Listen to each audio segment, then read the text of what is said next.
राहुल गांधी के धरने को आज पूरे 6 घंटे फिलहाल हो चुके हैं। मेरे सहयोगी सुमंत मेरे साथ लगातार बने हुए। सुमंत, अब आगे का प्लान ऑफ एक्शन क्या है कांग्रेस का? जो मांगे थी वो मान ली गई, खबर ये भी कि बाहर भाई अब खाने के पैकेट बंटने लगे हैं।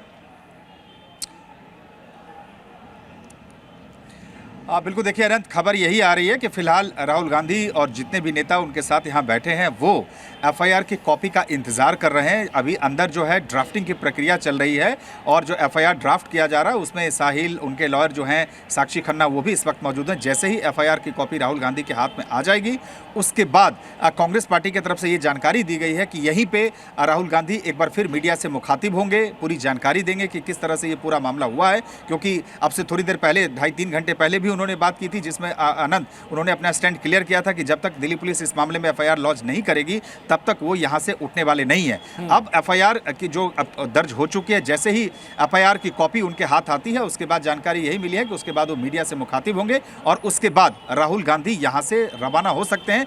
क्योंकि कल शाम को महाराष्ट्र के पुणे में छात्रों की गूंज का भी कार्यक्रम है। तो अब बस इंतजार इसी बात का है। सुमंत, एक पॉइंट ऑफ क्या ये कोई जानकारी है कि एफआईआर दर्ज करने में क्या कोई टेक्निकल परेशानी थी, कोई टेक्निकल ग्लिच था, कोई नियम थे जिसकी वजह से एफआईआर दर्ज नहीं हो पा रही थी?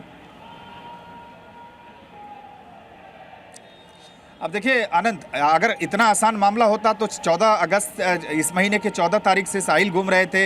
आज तकरीबन 11:15 बजे के आसपास राहुल गांधी जो है पहले मंदिर मार्ग थाने जाते हैं, फिर साहिल को लेके न्यू दिल्ली डिस्ट्रिक्ट जो और डीसीपी ऑफिस है वहाँ आते हैं। अगर मामला इतना ही आसान होता तो शायद इतना वक्त नहीं लगता। मामला पेचीदा है, अभी समझ रहे हैं, सियासत से जुड़ा मामला है पूरा। हमने देखा कि किस तरीके से मानसून सत्र पूरा वॉश आउट हो गया इस मुद्दे पे। तो ये मामला कहीं ना कहीं संवेदनशील भी था, बहुत टैक्टफुली हैंडल करना था।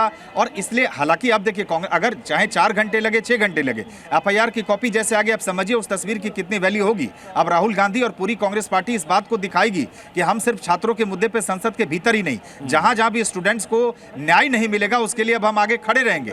तो एक जो मोमेंटम, चाहे वो छात्रों की गूंज कार्यक्रम के जरिए हो, चाहे प्रधानमंत्री आवास के बाहर धरने की बात हो, चाहे छात्रों की गूंज के कार्यक्रम को लेकर हो, और उसके बाद साहिल और उसके परिवार के साथ डीसीपी ऑफिस के बाहर इस बात का करेंगे कि जैसी एफआईआर की कॉपी वहां आती है, आपके हाथ में आती है, आप एफआईआर की कॉपी हमें दिखाए भी, बताए भी किन किन धाराओं में किन लोगों का, क्या किसी का नाम भी उसमें लिया गया। बहरहाल बहुत बहुत शुक्रिया आपका और बहुत बहुत शुक्रिया हमारे सभी मेहमानों का इस चर्चा में शामिल होने के लिए। लेकिन आज की तारीख में जो तस्वीरें सामने आई वो एक मजबूत मैसेज भी दे के गई हैं कि कांग्रेस जिस तरीके से आगे बढ़ रही है, क्या उसका पॉलिटिकल माइलेज भी कांग्रेस को मिल सकता है। दादी के हाथों का जादू और खुशबू से महकता घर। MDH गरम मसाला, असली मसालों से भरा हूँ मैं, क्योंकि हर रिश्ता है स्वाद से जुड़ा।